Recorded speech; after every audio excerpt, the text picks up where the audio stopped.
आइए मित्रों, हमारे YouTube चैनल स्वाध्याय में आपका हार्दिक स्वागत, अभिनंदन। आज हम आपके लिए लेकर आए हैं केवल्य रत्न इस शीर्षक पर प्रेरणादायक ज्ञानवर्धक ज्ञान चर्चा।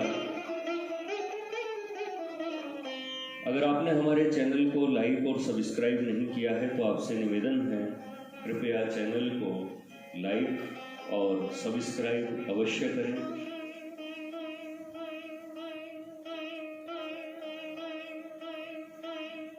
क्षमा रहित पुरुष से सहनशील श्रेष्ठ है एवं क्रोध रहित से क्षमावान उत्तम है।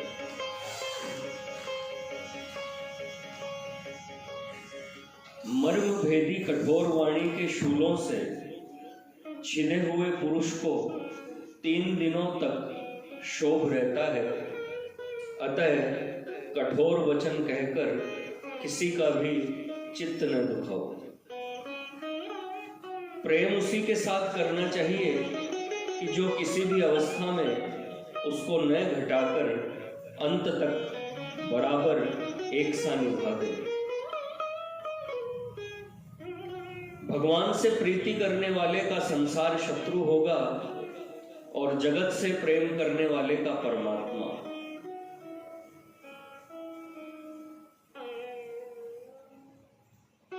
अभिलाषाओं की वृद्धि से कार्यों की वृद्धि और कार्यों की वृद्धि से वासनाओं की वृद्धि हुआ करती है। इन दोनों की अधिकता के कारण ही मनुष्य के बंधन नहीं छूटते। स्वप्न में वस्तुतः विषयों के विद्यमान न होने पर भी जब अनर्थ की निवृत्ति नहीं होती तब जागृत में इनके इकट्ठे करने पर अनर्थ से कैसे बचा जा सकता है।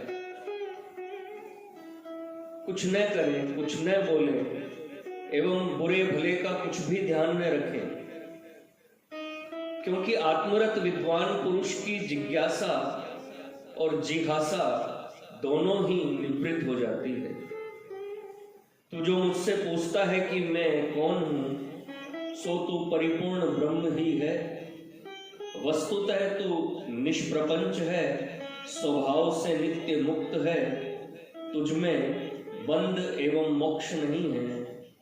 सब फंदे तुझमें कल्पित है, इसमें कोई संशय नहीं। यह देह जल में या स्थल में कहीं पड़ा ठोकरें खाता रहे, मैं इसके धर्मों से कभी लिप्त नहीं होता, ऐसा निश्चय कर। देव, पितृ, ऋषि और मनुष्यों के ऋण बंधन से करोड़ों पुरुष मुक्त हुए हैं, परंतु संसार बंधन से तो कोई ज्ञानी ही मुक्त हुआ है।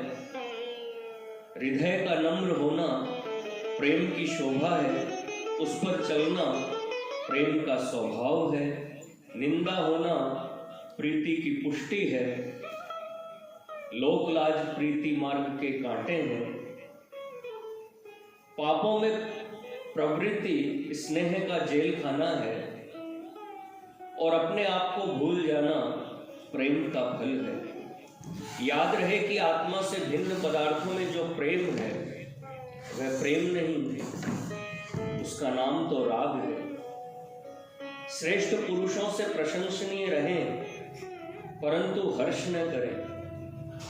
परोक्ष में भी श्रेष्ठों से रक्षित रहें और उनके विवाद वचनों को सहे, कहे हुए वाक्यों का पालन भी करें और साथ ही सहनशीलता व्रत को धारण करें।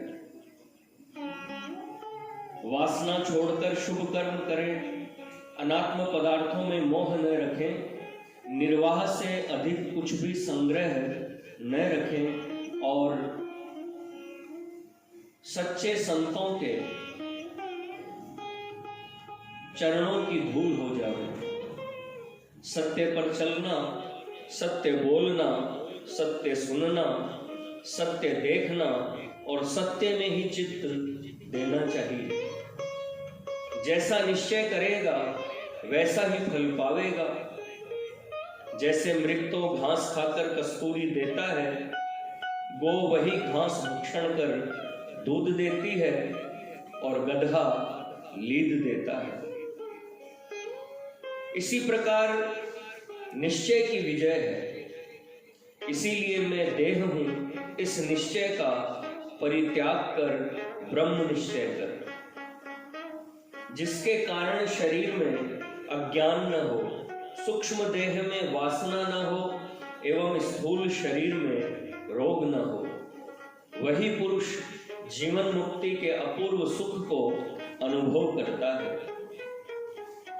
जैसे स्वर्ग में रोना, वैकुंठ में शोक और कुबेर के पास कंगाली शोभा नहीं पाती, वैसे ही इस संसार में हंसना नहीं बनता। यह प्रपंच तिलकनबाजी है, इसमें हंसने वाले तथा ज्यादा कमाने वाले फिसल रहे हैं। सुख वही है जो सदैव नंगा रहे, सुखी वही है जो सदैव नंगा रहे और भूखा सोए। परमात्मा के नाम बिना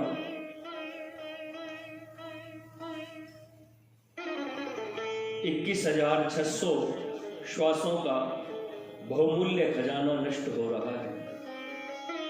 अतः शास्त्र संतों से नाम श्रवण कर लेना चाहिए। यदि नाम के स्वरूप का ज्ञान न भी हो तो भी अपने कर्तव्य से हटना ठीक नहीं। धन धान्यादि घर में, पशु अपनी शाला में, भार्या द्वार पर एवं बांधवजन शमशान तक जाकर रह जाते हैं और देह चिता में भस्म हो जाता है। धर्माधर्म को साथ लिए जीव अकेला ही परलोक की यात्रा करता है। धन कुटुंब में ग्लानि, जहां तहां निंदा और निरादर, दुख तथा बीमारियां, ये 3 खजाने उनको मिलते हैं जिन पर परमेश्वर अत्यंत ही अनुग्रह करता है। यथार्थ में बिना कारण परमात्मा कोई दुख इसके गले नहीं मढ़ता। वह पूर्व कर्तव्यों का फल भुगता देता है, इसलिए शोक नहीं करना चाहिए। इंद्रियों की पड़ी हुई आदतें तुरंत नहीं छटती, अतः उनसे सदैव सावधान रहना चाहिए। जैसे गुड़ की भैली कितनी भी बड़ी हो, वह सब की सब मिठास रूप है, और जितना कपूर का टुकड़ा हो वह सब का सब सगंध रूप ही है। ऐसे ही वृक्ष, पर्वत, नगर आदि जो कुछ भी रमणीय जगत देख रहे हो, सब चैतन्य स्वरूप ही है। समस्त आयु गुरु की सेवा करनी चाहिए। बड़े से बड़े पदार्थ, यहाँ तक कि अपना सिर भी उनके आगे कर दें तो भी उनका उपकार निवृत्त नहीं हो सकता। मांगने वाला रुई के भोवे से भी हल्का हो जाता है। संतोषी से बढ़कर कोई वस्तु वजनदार नहीं, ईर्ष्या वाले से बढ़कर कोई दुखी नहीं, क्रोध जैसी कोई अग्नि नहीं, ब्रह्मचर्य जैसी दवा नहीं, सत्य जैसी निर्भयता नहीं, समदर्शी जैसा कोई मनुष्य नहीं, भोगी जैसा रोगी नहीं, अभ्यासी जैसा कोई आनंदी नहीं, और इन बातों को जो भुला दे उससे अधिक कोई प्रमादी भी नहीं। धन धाम आदि के उपार्जन करने में, प्राप्त किए हुए पदार्थों की रक्षा में और उनके नाश तथा व्यय में दुख ही दुख है। ऐसे निरंतर क्लेशकारी अर्थों को धिक्कार है। गौड़ी, पेष्टी तथा माधवी 3 प्रकार की सुरा संसार में प्रसिद्ध है। चौथी स्त्री की आसक्ति को भी सुरा ही जानना चाहिए। इस सुरा ने जगत को मोहित कर रखा है। कोई पुरुष दाख की तरह अंदर से भी मधुर होते हैं और बाहर से भी कोमल रहते हैं। कोई नारियल की तरह ऊपर से अत्यंत सख्त दिखते हैं। परंतु भीतर से नरम तथा मीठे होते हैं। कोई बेर के सदृश बाहर से मीठे एवं कोमल हैं, परंतु अंदर से महान कठोर है। और कोई सुपारी के सदृश एक रस अंदर से भी बड़े सख्त हैं और ऊपर से तो सख्त हैं। मित्रों, यह थी केवल्य रत्न इस शीर्षक पर प्रेरणादायक ज्ञानवर्धक ज्ञान चर्चा। अगर आपको हमारा चैनल पसंद आए तो इसे लाइक और सब्सक्राइब अवश्य करें। धन्यवाद।